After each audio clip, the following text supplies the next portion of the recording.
Faoné PK 48500, le domicile de Laïsa est installé en amont de cette servitude. Même à 200 mètres de la route de ceinture, elle entend de jour comme de nuit le passage des cars basses. Ça fait trembler la maison quand ça passe à côté. Et quand ça passe pas une fois, hein, ça passe plusieurs fois.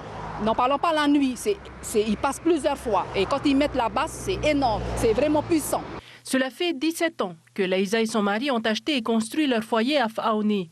Les chiens qui aboient ou encore la musique du voisinage, tout cela se règle facilement. Mais les basses lourdes des voitures, c'est autre chose. Pour elles, les systèmes audio des voitures sont amplifiés depuis une dizaine d'années et nuisent encore plus qu'avant. Aujourd'hui, malade, elle s'est tournée vers l'association Teorahau pour trouver une solution. La nuisance sonore, c'est devenu une maladie. Je ne sais pas si vous réalisez ce que c'est que d'écouter les gens quand ils font leur basse. Quand ils font leur basse, c'est mawiwi rotoyawe. Tout est faiten etuya utome mawiwi.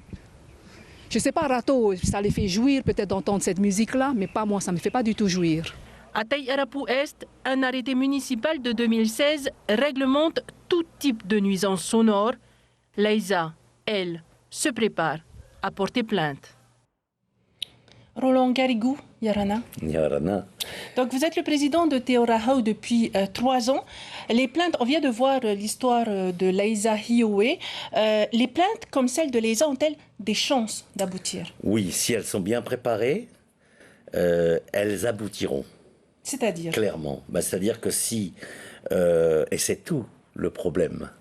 C'est un des problèmes que rencontrent les victimes et que nous rencontrons avec elles. C'est-à-dire qu'il faut qu'il y ait des constats de faits, il faut qu'il y ait les interventions de la police municipale ou de la gendarmerie à travers le 17, n'est-ce pas? C'est ce qui manque apparemment aujourd'hui. Alors, ça se fait, mais la question est-ce que ça se fait toujours régulièrement? Est-ce que les victimes voient arriver chez elles ou chez le contrevenant les moutons et les gendarmes? C'est inégal. Je le dis, c'est inégal. Deuxièmement, la question est la plus importante une fois que le constat est fait et que le constat est vraiment fait ou pas fait. Est-ce que, à travers, je dirais, ce qu'est le constat qui est fait, est-ce que la population, les victimes peuvent éventuellement déposer plainte le lendemain, et ainsi de suite. Le problème, c'est que très souvent, les victimes ont l'impression d'être doublement victimes, parce qu'elles ont beau appeler. Ce matin, je ne sais pas si tu as entendu, mais il y a un certain nombre de personnes qui disaient, mais il leur arrive d'appeler 5, 6, 7, 8 fois. Les moutons viennent, les gendarmes viennent, mais une demi-heure après, ça repart. Justement, qu'est-ce qu'il faudrait pour qu'il y ait répression? Les moyens existent, les textes existent. Je dirais tout simplement qu'il faut de la volonté politique. Il faut que la volonté politique descende de l'État et du pays, et que quelque part, pour reprendre un mot utilisé par notre président, elle ruisselle. Alors, Roland, les cars audio ne sont pas les seules nuisances sonores en Polynésie. Pourtant, ce sont celles qui sont souvent pointées du doigt. Pourquoi? Parce que c'est peut-être ces cars audio que les praticiens de la route, je dirais les autorités de la gendarmerie, de la police, ont le plus de mal, et pardonne-moi l'expression, à choper. Parce que quand ils voient les gendarmes ou les policiers, en général, ils baissent le son. Donc c'est très difficile de les prendre en flagrant délit. Qu'est-ce qu'il faudrait? C'est la raison pour laquelle depuis des années, non seulement nous disons, mais nous l'écrivons, nous demandons à l'État et au pays de réunir le comité des transports, les représentants de l'État et du pays, et pour qu'il y ait une certaine modification extrêmement précise du code de la route, en une seule phrase. Qu'on interdise finalement l'installation de matériel dans les voitures de particuliers et dans les les transports en commun. Libre aux cars basses, ça n'est pas notre problème. Nous respectons les gens qui ont la passion des cars basses, mais je veux dire qu'il n'est pas possible que l'on puisse laisser passer, continuer à laisser passer jour et nuit sur la seule route territoriale ou dans les routes vicinales, je dirais, des des carbasses. Ce ne serait pas exagéré? Non, ça ne l'est pas.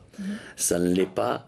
On peut dire que en prenant un point X sur le, je dirais, peu importe le PK sur la route territoriale, et amuse-toi à te mettre à la limite 3-4 heures de suite au même endroit fixe, et tu verras le nombre de carbasses qui passeront de toute manière en semaine comme le week-end. Alors, une loi de pays d'avril 2016 encadre les bruits de voisinage. Selon vous, elle ne serait pas respectée. Il y a une omerta, selon vous, Oui. sur cette loi de pays? Oui, c'est-à-dire que le pays fait aussi il n'est pas question de jeter la pierre au pays. Le pays fait aussi des modifications. Il y a un texte d'avril 2016, je prends cet exemple-là. C'est les fameux carnets à souche. Bon. Ces carnets à souche permettent éventuellement aux moutons municipaux de verbaliser. Le problème, c'est qu'on se rend compte de temps en temps que certains moutons municipaux ou certains maires ne délivrent pas ou ne distribuent pas les carnets à souche. Je le dis et j'assume ce que je dis. Donc, en fait, là encore, c'est un problème de volonté politique. Quelque part, et alors je vais même plus loin, et j'accuse aussi aujourd'hui le fait qu'un certain nombre de services territoriaux ou d'établissements publics, qui devraient être les premiers à donner l'exemple, ne respectent pas eux-mêmes, je dirais, les textes votés, n'est-ce pas? S'ils sont les premiers à commettre ou à laisser faire les nuisances sonores. Là, vous travaillez encore avec eux. Il y a des discussions de prévues tout de même là-dessus? Oui, on a été reçus par le président il y a quelques mois, par le directeur de cabinet du commissaire. Nous travaillons vraiment bien avec Mario Banner, avec la gendarmerie, avec les maires. Et nous travaillons par exemple avec beaucoup, je pense, de futurs résultats avec le syndicat pour la promotion des communes.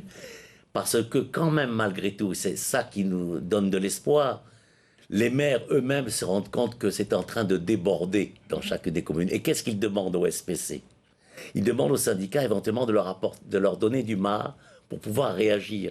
Des textes, je dirais, d'une façon de comment se comporter pour aider les gens chez eux dans leur commune. D'où votre accueil justement de ces victimes dans la presqu'île. Oui, absolument, parce qu'on veut continuer à travailler avec les communes. Nous avons eu l'occasion déjà de coécrire des arrêtés municipaux avec un certain nombre de communes. Nous entendons continuer ce travail-là. Mais ce que nous avons fait ce matin, c'est une façon de vouloir de plus en plus travailler maintenant, nous décentraliser et travailler avec les victimes dans les communes et non pas simplement les attendre à notre réunion mensuelle ouverte à Punaviat, vous voyez ce que je veux dire, c'est ça. Roland Garrigou, merci beaucoup pour toutes ces informations. Merci. Et on espère justement que les victimes de ces nuisances sonores ont entendu votre message et qu'ils seront dorénavant plus proches de vous. Merci. Merci. Un mot de politique à présent. Les élections